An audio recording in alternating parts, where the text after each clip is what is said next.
We're very pleased today to welcome Mr. Dale Thompson, who's the Marketing Vice President and Bakery Brand Co-Leader at Mrs. Fields.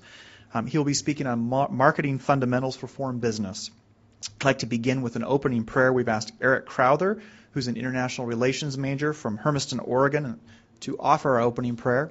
And after that, I will introduce Mr. Thompson.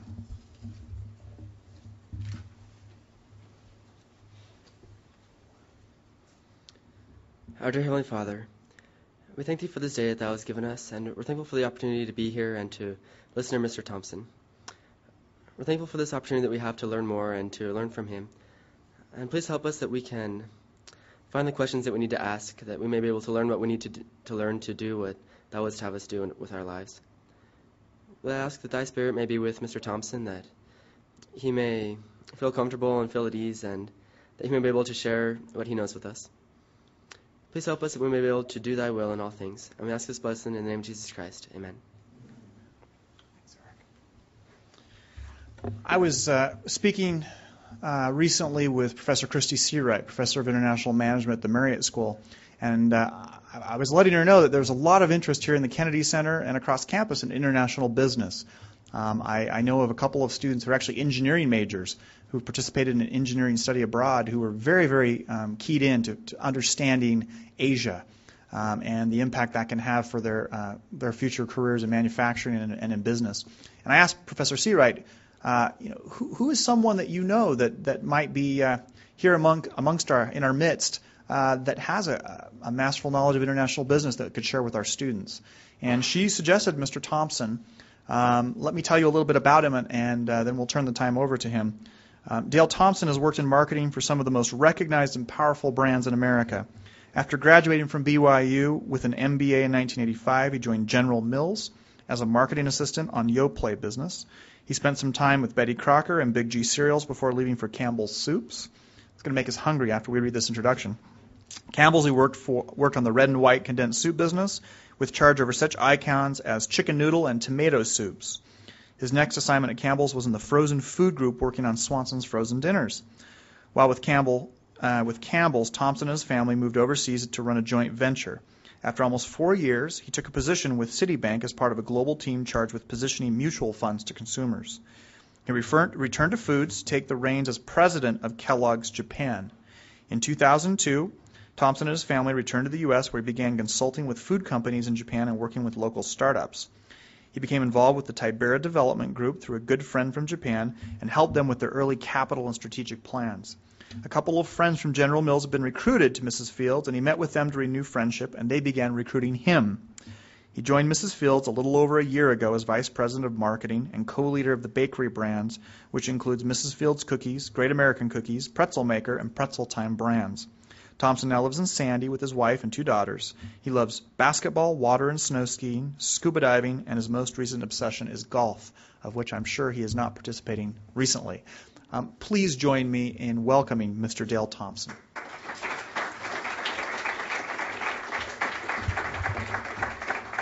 Is this up and down works? Yes. It does work.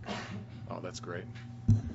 Thank you very much. It's a pleasure to be here. As Corey mentioned, I have taught a few classes with Christy and hosted them when they came through Japan a number of times with students, and I've thoroughly enjoyed those experiences and appreciate the chance to come and speak to a little broader group and students with different interests. My purpose really is to help you understand what it's like to actually do business overseas. And my format, I guess, is if you have questions as we're going or something strikes you and you want to go deeper in that area, please just raise your hand and let's do it at that time rather than reserve it until the end, because I'd really like to help you understand and learn the things that you want to learn and understand. As I looked at sort of the history of the more recent history of some of the speakers here at this lecture series, I was a bit intimidated by that. You know, I'm just an average guy, and you've got all these people that are with lofty titles and so forth, and I was golfing with a friend, and he assured me, he says, you know what, experience really is the best teacher. And hopefully some of the experiences I have will be able to help you understand and get an insight into doing business overseas. I've titled it Marketing Fundamentals for International or Foreign Businesses, and that's pretty lofty title as well. I'm not claiming to be an expert. I have 8.5 years of international business experience, and that's what I'll draw on. And it really does come back to the fundamentals you learn, and you'll learn right here in some of your classes that you need to rely on, and then build on that as you go out into the world. We've already covered this, so I'll just kind of quickly click through. In case I have to do my own introductions, I'm always ready. How did I get into international? Hey, there's Tim Huff, and that's recorded for everybody to hear, Tim, so they know you're here. I was working at Campbell Soup. I hadn't set my career to go into international business. As you've already heard, I started at General Mills, and then from there was recruited to Campbell Soup. And at Campbell's, we had an international or an Australian CEO, and he was very focused on growing our business internationally. And so with that, we were looking at opportunities around the world, and we formed a joint venture partnership in Japan. And there was a lot of similarities. Family-owned company. They were interested in our frozen food technology. We wanted to use their sales force to launch our soup business or relaunch our soup business in Japan. And so a lot came together there. And then they looked around the company, and guess who had soup, frozen food experience, and spoke Japanese? And that was me. So that's where I come in.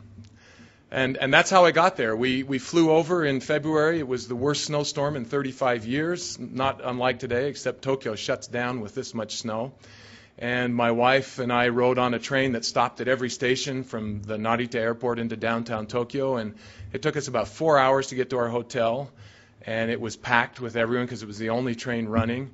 And she would not make eye contact with me all the way in. And I thought, oh boy, here we have it. If this is Japan, she says, I want nothing to do with this. But things turned out very well for us, and we stayed there 8.5 years. So what I'm going to cover today is some of those fundamentals that I learned in business there that I think would be applicable to you, especially if you're looking at marketing or general business principles. And the first is rely on the basic principles you learn now. And that you'll learn early on in your career. They really do have application. The next is educate what I call the foreigners. When you're over there, you're a foreigner, but you will have home office staff typically that's watching over your shoulder. And you really need to educate them and teach them what the real differences are in your country. Know your laws and regulations. Be intimately engaged in that part of the business so you know what's going on. Realize that it's really hard to change behavior overseas, and I learned that over and over again. And the last thing is use your head. And we'll go into some of these. If you know this brand, or if you've eaten it, I don't know. I'll just kind of twist your perspective here a little bit. This is all brand. In the U.S., targeted at that kind of consumer. Okay, and that's mainly what it's eaten for. But in Japan, you'd be surprised. Orubran is a diet product eaten by young women that are aspiring models and so forth. In fact, we had our biggest business spike when a Japanese model was in New York and announced that she used All-Brand to help her lose weight. So know your target market and know what your brand is being used for. Another part of that is in Japan, the average female shopper goes to the supermarket on foot or on her bicycle. Now, these are not statistical numbers. I made up the pie chart, but it's probably pretty close. And those that are going by car is quite small because most of the people live in pretty densely populated urban areas. So, understanding our target consumer, we had, I got to teach you one more thing, and that's the average mode of transportation. This is a Mama-san bike, and you have a little deck on the back that you can strap things on. You've got a basket on the front. Okay, and that's how you'll go to the grocery store and pick up your food items. Now, you're not going to shop for a week. You typically go 3 or 4 times a week. But that's how you're going to carry it home. And our partner said, oh, people aren't going to carry a can of soup home. It's way too heavy. You know, women are carrying this or going on their bicycles. So I stood in the local supermarket and I said, which weighs more, a 10.5-ounce can of corn potage soup? How about a 2-liter bottle of mineral water? Or a 24-can case of beer? So I think it's pretty obvious. And so I asked our partners, I says, well, I think people will carry what they like. And sure enough, understanding the consumer, weight was just something in their minds as an excuse. People were strapping 24-can cases of beer on the back of that bike and getting it home successfully. The other was that your soup's way too salty. We heard this, that it'll never sell. It's got way too much salt in it. So what we did is we went out and did a pretty typical preference curve where we test different levels of salt, or salt levels going out this way, and what was your taste preference going up there, and you plot them against each other. And we tested 3 levels of salt. Our current level is right on the top of the curve there, and we tested 2 lower levels thinking, okay, well, if we've got to lower the salt level, let's figure out where we go. I wish I would have tested a saltier soup, because that's where the preference was. And I don't know if it's at the peak of the curve or not. It was the saltiest soup we had, and it's what consumers like the best. So we go back to our partners and we say, well, guess what? The average female in Japan likes our soup just fine. So, were these Japanese that were bringing up these up? Yeah, our JV partner was a Japanese. The question was, are these Japanese people that are raising these concerns that we had? And sure enough, they were. Our joint venture partner was one of the larger food companies, about a $2 billion company in Japan. And so they knew the food business, and they'd been in it a long time. But they ran it out of their heads, and we were very consumer focused. And that's what you'll learn in U.S. packaged goods companies, is to understand your consumer and to do a lot of consumer research. And they would look at us and say, why are you spending all that money on research? We know this. And the fact is, no, they didn't. They were men living in the equivalent of Salina, Utah, if you're a Utah economy, making decisions for the female shopper across the country. And I don't want to belittle that, but really you got to get in and understand your customer, especially as an international person, somebody who's not part of the local economy. One of the best examples I found of educating the foreigners was at Procter Gamble. I sat down with them in their offices in Kobe, and we were talking about just sharing business experience and so forth. And they have a brand called Max Factor. And you're familiar with that here. Well, hopefully the women are familiar with it here, not the guys. But they have this brand, and they have it in Japan as well. But what they did is, when you start working with your company, they'll hate it when you'll tell them that, oh, we're different here. And they're like, don't give me excuses. Just go out and make it happen, and make sure that your brand succeeds, and don't give me these weird different excuses. Well, there are times when it really is different. And so what P&G did is they produced a video that basically went inside a person's apartment in the U.S. and in Japan, and they filmed the average woman preparing herself in the morning with her makeup routine. And the Japanese women spent, on average, 10 to 20 minutes longer, and it was a ritual to them. The prep and the cleaning and the base and all these things that the average U.S. woman is like, they're in the car doing this, and it was a ritual. And so they compared these side by side in a video, and everybody said, oh, I get it. There really are differences. So if you're in that situation where you're trying to, don't use it as an excuse, but really go out and prove where real differences lie. A couple of the earlier ones, they weren't differences, and we went out and we found that out. But in P&G's case, there was a marked difference in how the woman approached her makeup routine, and they needed to educate their home office that they had to behave differently and approach things differently in Japan.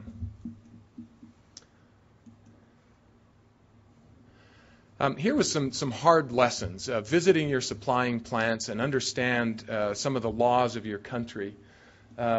And educating them. For an example, and I'm not getting to laws yet, I jumped ahead of myself. This is really understanding your marketplace and then educating people, especially if you're sourcing product here from the U.S. or some other country outside of the country you're working in. Now, the Japanese are just sticklers on quality. You've never run into someone or a market that is more difficult to navigate than the Japanese market is on quality. And I won't get into a lot of the specifics, but it can be a nightmare for companies that are exporting to Japan. So what we did is, first was, in this food business, if you have a 1-year shelf life and your product shows up on the shores of Japan past 3 months of since the manufacture date, you can't bring it in. So you have to have 1 or 3/4 of your shelf life on that product by the time you get there. So if you're dealing with a 6-month shelf life or a perishable type of item, you're looking at air freight, so you can get it there in a few days, get it cleared through custom in a week or so, and on shelves in time for this thing to have 3/4 of its shelf life left for people to eat. So that was one thing we had to teach people. Dented cans. How many of you see dented cans in the supermarket here in the U.S.? Do you buy them? Yeah, sometimes, yeah. Sometimes they'll get discounted, and it's great. You can't sell a dented can in Japan. There's just no way. It won't make it. So we had another issue to deal with, because soup, as you're pushing across the ocean and you're starting to deal, I heard there were engineering majors in here, as you start dealing with transversal torque on the ocean, and see, in marketing you can learn fancy words, so you get dented cans, and we had a lot of them, and so we had a real issue. What do we do? So I went to our plant in California, and I was walking around in the plant, and I noticed the stacks, and they go in these warehouses from floor to ceiling. I mean, you're just way up there. And I was seeing the soup stacks, and they're going like this. You know, they're just weaving back and forth all the way to the ceiling. And then I walk around the corner, and then there's these perfect stacks. You know, nothing's out of line, just straight columns, clear to the ceiling. And I go, what's that? It was our Prego spaghetti sauce business. And I says, why are they so perfect? Well, it's glass. So guess what we did? We says, okay, treat Japanese soup like glass, and we started to get our complaints and our dented cans way down. So connections and things you can make to educate your home company. Now, another one was corn. If you take 2 handfuls of grade B corn in the U.S., how many pieces of sticks and cob and ears and foreign material do you think you can have in that and still be grade B corn? It's like 5 pieces of cob and stick and garbage in there. And it didn't work in Japan. So we had to go find a special supplier, and we had to get them to screen their corn 2 or 3 times so we had no foreign materials in it. So a real painful education process when you're dealing with a plant that's running millions of cans of soup a day, and you want to go in and you say, okay, run special, slow down, stack different, handle differently. It really requires a lot of support from your whole company, and you really need to get your CEO involved to say, you know, because the average plant is going to say, well, if you're going to slow me down, you're going to pay for that. And they're going to really tack a lot of surcharges on your product to try and make up for what you're costing them in throughput. And so you need someone to step in and say, no, you won't. You'll go get them grade A corn. You'll get them cans that aren't dented. You'll give them high gloss labels. You'll give them easy open cans, which, by the way, I think most soup is going to easy open cans now. You'll give them all these things so that you can succeed in that foreign market. Otherwise, it won't work. You'll be a specialty import item stuck in some corner of some specialty shop. And the last one is the Australians. And I don't want to dig on Aussies, but you know, the no worries attitude really existed in our Kellogg's soup plant down there. And I'm not sure how many of you guys want a pair of safety glasses in your box of cereal, but we got it in our big totes. We got all kinds of stuff, and it was a nightmare trying to get them to think, okay, how do I get stuff like this out of our, or keep stuff like this out of our cereal boxes? And so.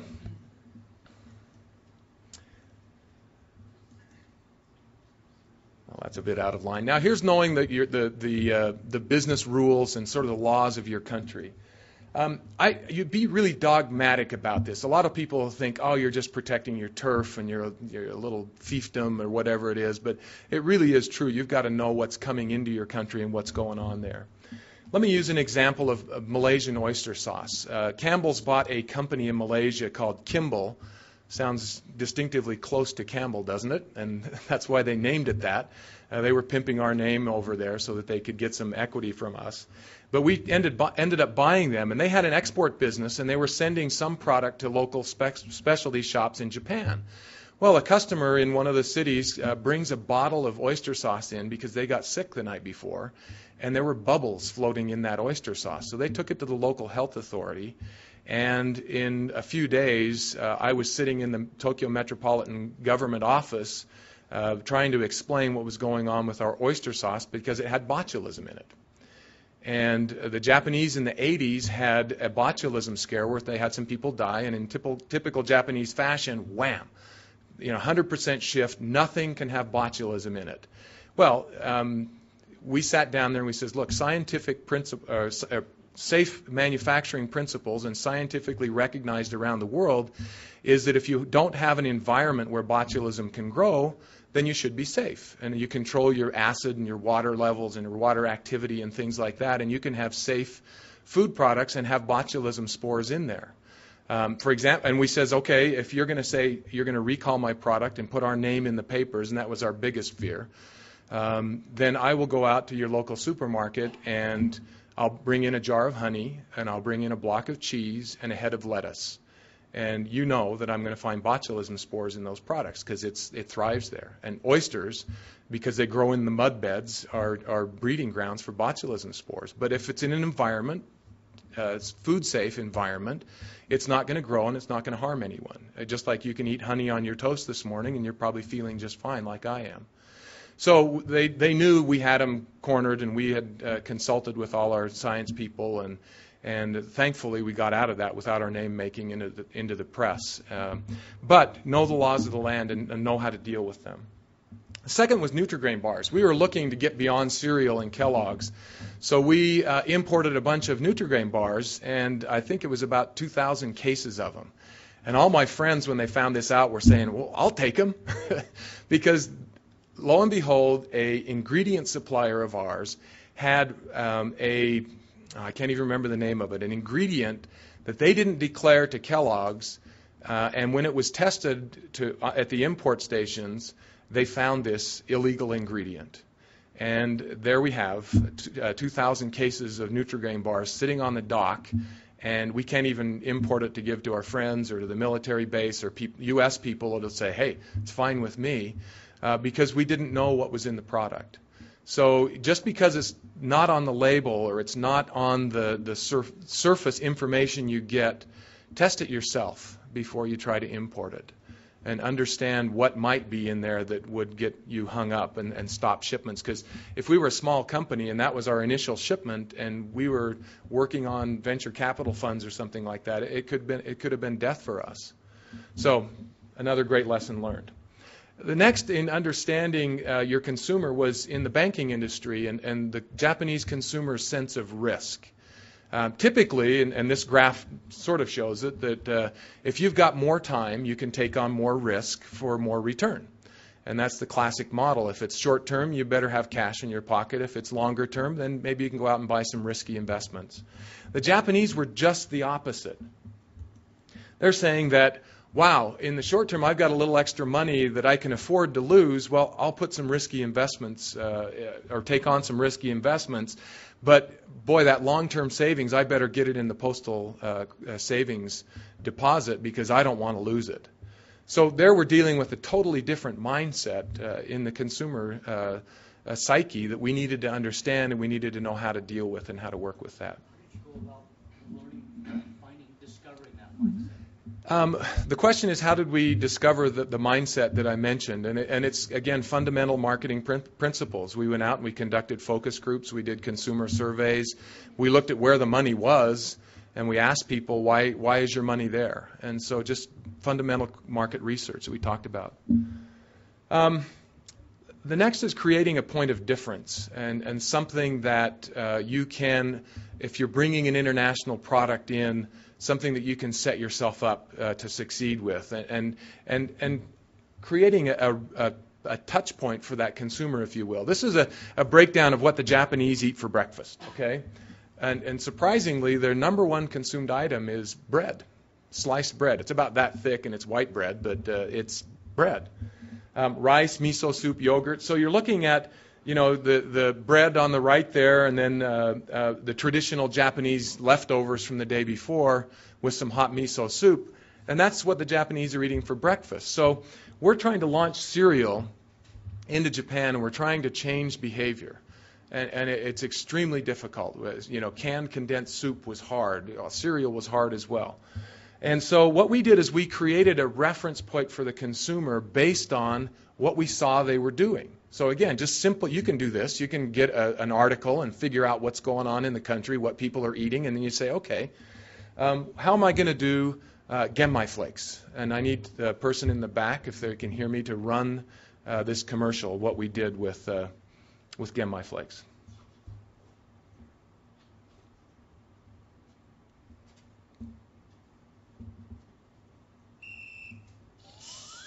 今2人は同じ量のカルシウムを摂っています。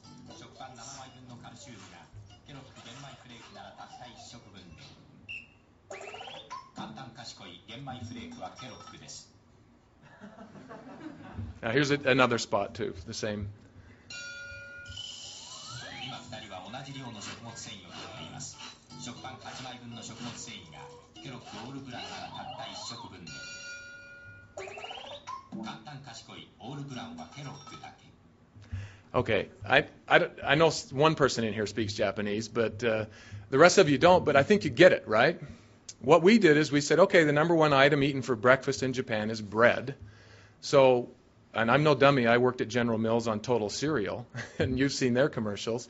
We did the same thing. We just ripped it off and said, I'm going to compare myself to bread and show people how much bread they'd have to eat to equal one simple bowl of cereal. And so we produced that commercial, put it on air, and those particular brands did extremely well while we were running that commercial.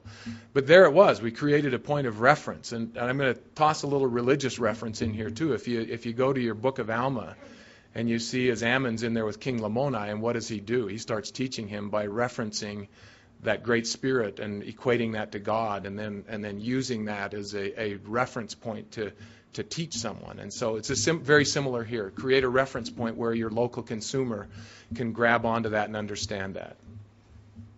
Okay, here's another one. Basically, we're wrapping up here. It's use your head. Okay? I got there and we had a cereal, and all the research said that moms want food that's good for their kids. And so guess what? The team before me launched this cereal called the Field of Vegetables. And I looked at that and I said, okay, what kid in this world is tugging on mom's sleeve in the supermarket saying, Mom, give me the vegetables, you know? So you look at that and you say, okay, the research says moms want that, but will they ever buy it? Will they ever really go and do that? You know, any mom in the world will want food that's better for their kids. But will they ever buy it? And so that's where using your head and common sense, and you say, yeah, they may want that, but you know what? They're buying a lot of Frosted Flakes, and they're buying a lot of Cocoa Krispies, and those are the things that kids will tug on their mom's sleeve and say, get me that. Another one of using your head, we fought this battle over and over, and today's Pearl Harbor Day, isn't it? Well, it's a fitting example that we talk about a battle in Okinawa. But we'd always come in and because of what had happened, and I'm kind of getting ahead of myself here, after World War II, we had a high consumption rate in Okinawa. And so what everyone would do would say, well, geez, Okinawans are Japanese, right? And there's 200,000 cases of soup sold in Okinawa every year, and let's see, that's 1% of the population. Therefore, we should be able to sell 40 million cases of soup to the rest of Japan. Boy, isn't that a great business for us? And over and over and over again, I'd hear that from guys in the head office. And so finally I said, okay, that's Okinawa, by the way, the little dot at the bottom of the map, okay? So I said, okay, Okinawans aren't the same, and let me tell you why they aren't. They were starving after World War II. We occupied Okinawa for 25 years. There's also a high index for Pepsi-Cola, peanut butter. They actually drink root beer. They have an A&W stand in Okinawa. And Spam. So if we can take the rest of Japan for 25 years, make them starve, and occupy the country, and this is the only food available to them, yeah, I can get you 40 million cases of soup. So we finally won that argument. It's just simple logic where you can look at that and say, come on, guys, things are different. I understand this market. Let me run this business. So that's kind of what happened there. So let me recap. The 5 fundamentals: know what's different and know what's really different. And then rely on basic principles to figure that out. Use your market research. Talk to consumers. Get into, and if you're not in marketing or business and you're in some other field, get into that field and understand what's going on. The next is educate the foreigners on what really is different. Don't use an excuse that, oh, we're Japanese, therefore we're different, or, oh, we're the French, therefore we do things differently, and especially we're the Germans, and we know how to do things. So, but there really are some differences that go beyond that superficial foreign country, foreign environment that you really need to dig into and understand. And when you find them, find great ways like P&G did to educate what the difference really is so people understand. Know the laws and regulations, understand what's coming in, figure it out. If they don't test it for you, do it yourself.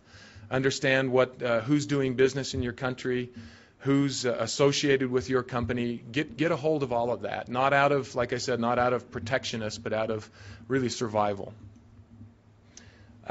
Realize that it's hard to change behavior, that people get entrenched in ways of life, and they're brought up that way, and if you bring them something new, that it can be very, very difficult to get them to switch. And the example of, referencing something that they know and that they understand, and then using that to teach and to build off of.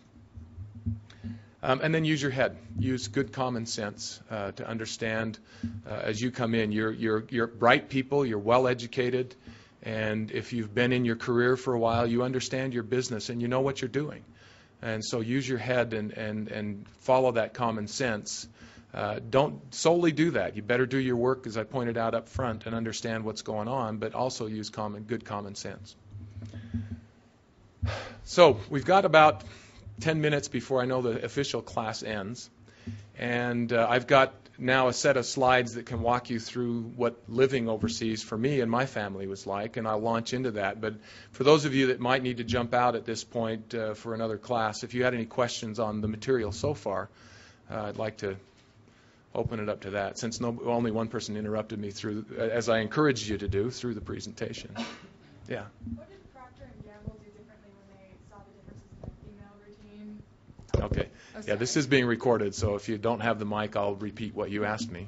What did Procter & Gamble do differently when they discovered the differences between the routines with women in Japan and the U.S.? Yeah, it was really neat because Procter & Gamble actually set up a research center in Japan, and they were exporting health and beauty technologies to the rest of the world, especially to Asia.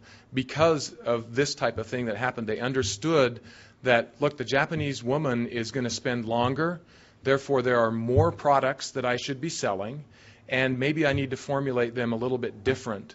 And there's the death nail of profitability for international companies. You're saying, oh, you got to change the formula. Why don't you just send them max factor from our plant here in the U.S., and we'll sell that? Well, it's different. And the way they apply it is different, and the time they take to do it, and the different products they use to do it were different, and so they changed their whole product lineup and the formulation of certain products to fit that. Uh-huh.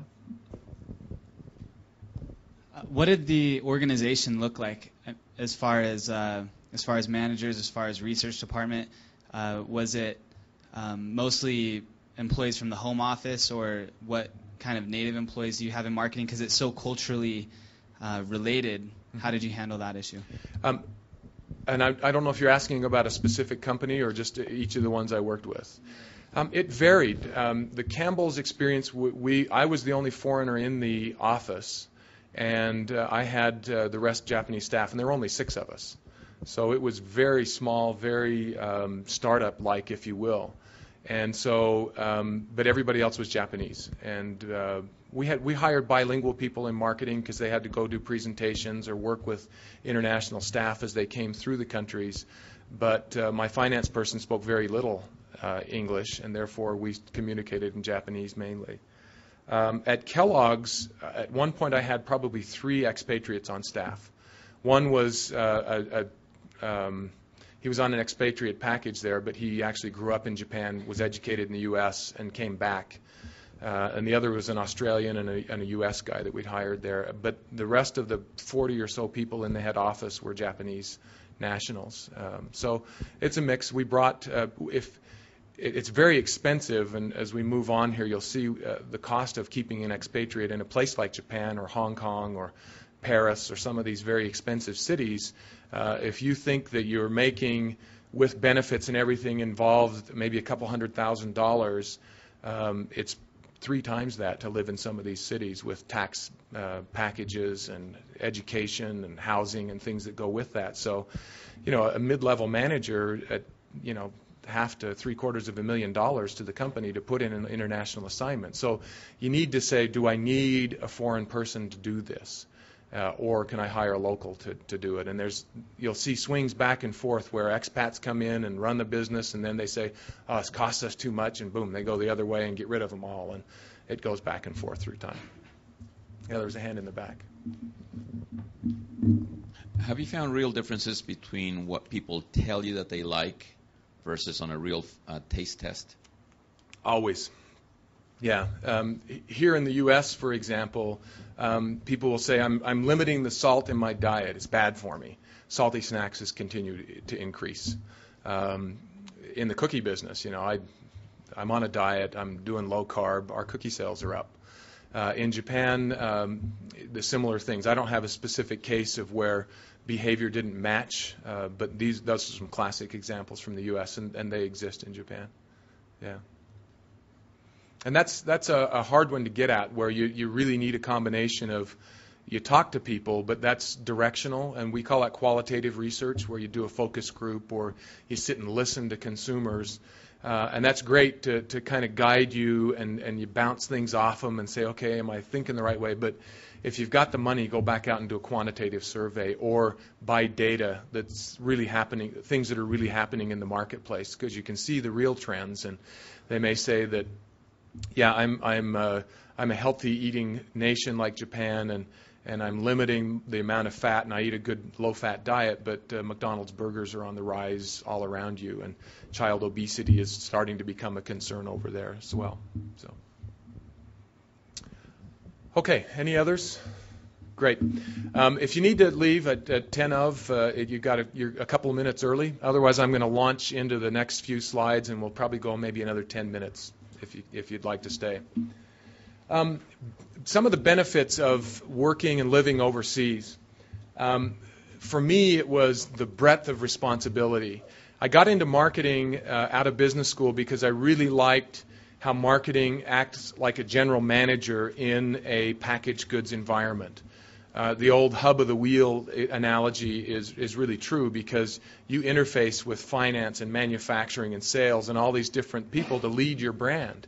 And a foreign assignment truly is. I was, if you will, I ran a $100 million company, I don't know how many years into my career, and there were people back home that were still slotted in their little closely defined jobs, because you have a huge staff there.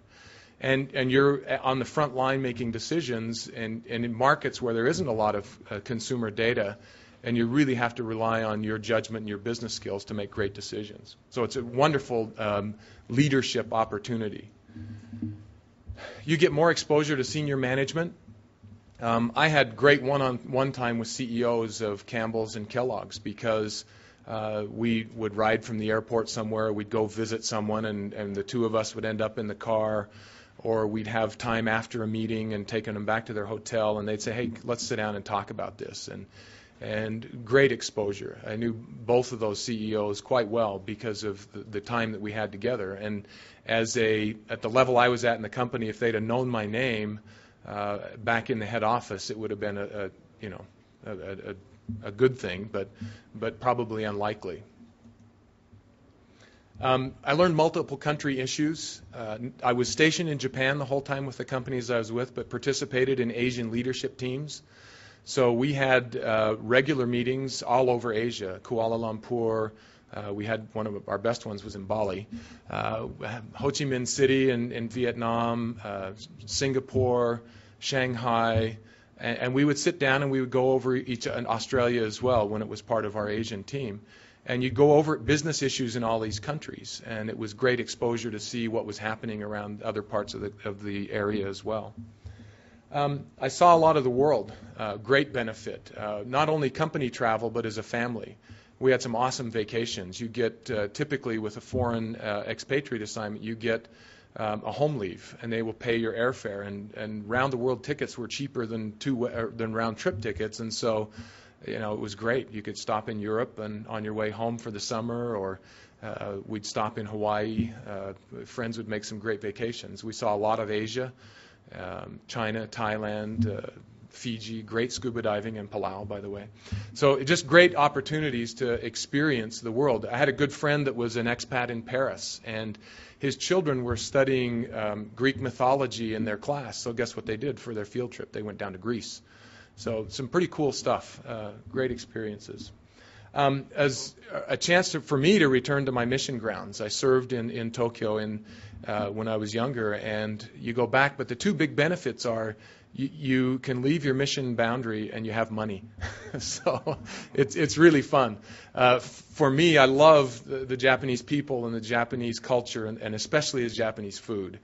And so I experienced Sapporo buttercorn ramen in Hokkaido all the way down to tonkotsu ramen in Fukuoka, and the pig knuckles in the ramen in Okinawa. And it was great to jump into the local culture and just really experience and feel and partake of that. For family growth, for us, the education opportunity was wonderful for our kids. It's as good as private school as you can put your children into, and the company paid for it. And I've mentioned awesome vacations already. And opportunities to serve. For me, church service opportunities, like I said, I'm just an average guy, and I had a chance to serve in several different callings. I love what I'm doing now, and it's a tremendous church calling. But church leadership opportunities and the chance to affect people's lives, you really get some good opportunities that way. And then great friends all over the world. I have a friend showing up today. It's good to see you, Tim. And people living in London now, and The Hague and Singapore and Switzerland. So if you're on vacation, and you always got someplace you can check up with, or someplace cheap to stay. Some of the challenges with that broader responsibility came a lot of tough lessons and some good beatings. We had direct accountability. We blew our budget away a couple of years and got double bonuses. It was fantastic. And then we were behind track several years and got some good stripes. So you're directly responsible. Head office support is a challenge. With it, you can get great growth, but if you're struggling to grow, there's challenges as well. And so as you go over with the company, and I experienced both. I had great connections at Campbell's, and I knew the head office very well, and could get a lot of things done. I knew the people in the plants. When I switched over to Kellogg's from Campbell's, at Kellogg's I didn't know anyone, and so I didn't have that network and that connection. So it was tough to get things done for me, having changed in country. Cultural differences were a huge challenge for us in Japan, and we've covered those already. Isolation is a big issue, and you really need to take personal stock of you and your family. For my spouse, it was the language barrier. She didn't spend enough time in the language to get good at it, and then they'd take off for the summer, and she'd forget everything. And there were pluses and minuses with home leave. It became doctor's visits and shopping trips and not real rest. And the distances from family created challenges as well. So you need to understand that. And wealth and freedom. Kids had too much wealth and too much freedom. For about $1, a little under $2, they could jump a train anywhere in Tokyo and be in any part of the city that they wanted to get into. And there's parts of the city you don't want them in. And so that's one of the downsides as well. So you need to understand your family and their individual needs. My advice, check your emotions. You know, you'd be euphoric, the chance to go overseas or the chance to go back to where you were on your mission or the chance to go somewhere else. You really need to look at the opportunity, look at it closely, and then look at your family and weigh those differences. Understand your company. Is international a high priority? If it is, that's great. And if they're going to put resources and things behind it and meet the quality standards that you need, it's great. And what's your industry? Is it hard to change those cultural things and tastes? Are they good at bringing people back? That's a great question, because you can get dumped over there by some people. And then how strong is your network? And I've talked about that with the differences at Campbell's and Kellogg's for me. Understand yourself. What are your career ambitions? There are pluses and minuses with an overseas assignment, and there's changes that take place, and you distance yourself. But for a multinational, you've got to have it. You've got to have that international experience. And a lot of our top people at Campbell's were getting international assignments just for that. How do you operate? Are you good do you need a lot of structure and a lot of information to operate? Or can you operate in a vague environment? And if you can operate in a vague environment, going to an international assignment, it could be good for you. And can you really balance your life? Japan can suck you in, and you can work and work and work and work and lose everything else. So can you really keep that balance in your life? And then we've talked about understanding your family. You're going to run into challenges, medical, emotional, learning challenges. How adventurous are they? How can they separate themselves from family in comfortable circumstances? And then talk to others that are already there. There's people out there. You can find them through the university here. I'm sure through a few connections you can find of someone who's been there. And you can learn things about what the assignments are. We had the opportunity to talk with someone who'd been in Japan. And we learned a lot of things like what is an expatriate, and what does that mean, and what is the company doing for us. But my encouragement to you is that you are at a great school. And I still think the university is underutilizing its international potential. But you are at a great school, so take advantage of that. You have a unique set of skills that are out there. People would look at me and say, how did you learn your Japanese? So you've got this skill set you're with, language, a cultural understanding, and better than that, a love for the people and values that they can trust you when you go out to these assignments. There's huge fraud that takes place in companies, and we just fired someone at Mrs. Fields because of that. You're a long ways out there, and there's a little check sometimes. The economy seems to be still turning up. Things look pretty good, and that's good if you're looking for an international assignment. You want support of your head office at home. You don't want them restructuring. And the world, I still think, is the biggest opportunity. The U.S. market grows at a certain rate per year because of immigration and birth rate and so forth. But for most U.S.-based companies, the biggest field of growth is still international. So there's some great opportunities. If you're like me, you knew nothing about an expat. What is an expat package? I didn't even know what an expat was, and we wanted to live well, and we wanted to maintain a certain lifestyle. And so the objective of an expat package, if you will, is to keep you whole as if you were at home. And the main elements of that are taxes, housing, and education. With taxes, this is maybe a little technical than a lot of you want to get, but they calculate your income as if you were still in the U.S., and then what they'll do is they'll take care of all the rest of the taxes. So if you were here filling out a W-2 and you filled out your taxes and turned it in, that's what they would assume that you would owe out of your paycheck, and they'll take care of the rest. On housing, for me, it was based on my U.S. salary. They took 1% of my salary and said, that's what your house payment is, and they deducted that.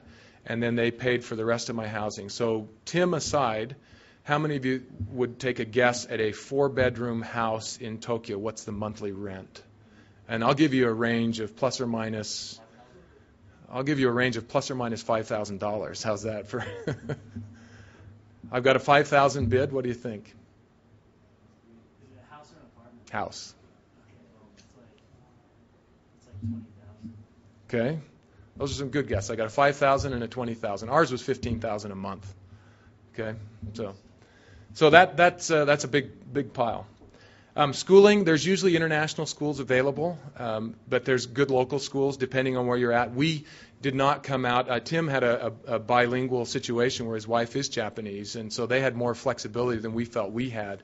But there are people that put their kids in Japanese schools. It was just a little daunting for us, and so we were in the international schools, a little Catholic girls' school for 6 years, and then the American school in Japan for 2.5 years, and the school and the companies usually take care of that. But there are others, and let me point that out, that there are people, we have a guy that started with Bain over there, now he's buying companies, Japanese wife and located there. A person with Japanese wife started with a bank, he's now managing assets for high net worth individuals. Another person started in law. He became a TV celebrity, and he's now doing direct sales.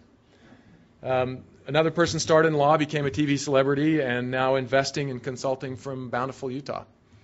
I shouldn't give names here, should I? Oh, you do know some of these folks. Okay. Another person started an English school. Their kids were in the entertainment business. Were trying to get in the entertainment business. They weren't there on an expat package. They were there kind of running their own business, if you will. A lot of people come over to teach English, especially recently returned missionaries will go back and teach English. And people trying to start up businesses. And that's a real challenge, especially in a country like Japan at the cost of doing business there and living there. And you can live more cheaply than expatriates typically do. But then there again, it gets back to you got to look at yourself. Can you live and travel 2 hours a day and live in a very cheap home by yourself, or if you're taking a family, would they live in those environments while you're trying to do a startup? So look at all those factors. But there are people doing it, and there's people that have been very successful in all of these endeavors, and with very different circumstances. That's it. So any questions now? We've added a new dimension to this, and I don't know if there's any thoughts or things that have come to mind as a result of that. So, yeah. How long did it take your wife to make eye contact with you once you got there? Oh, the question was back to my train experience coming in, how long did it take her to make eye contact?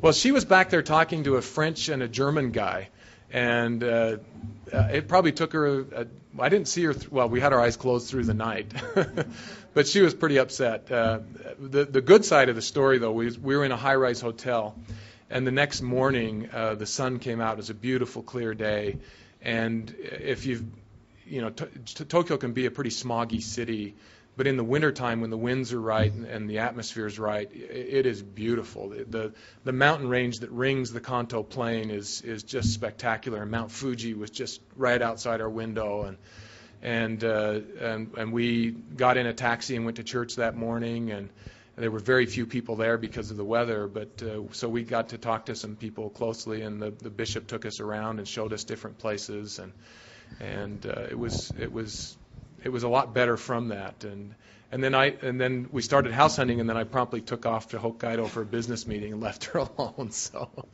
but she was a trooper. I thought she did extremely well for the challenges we faced. Okay.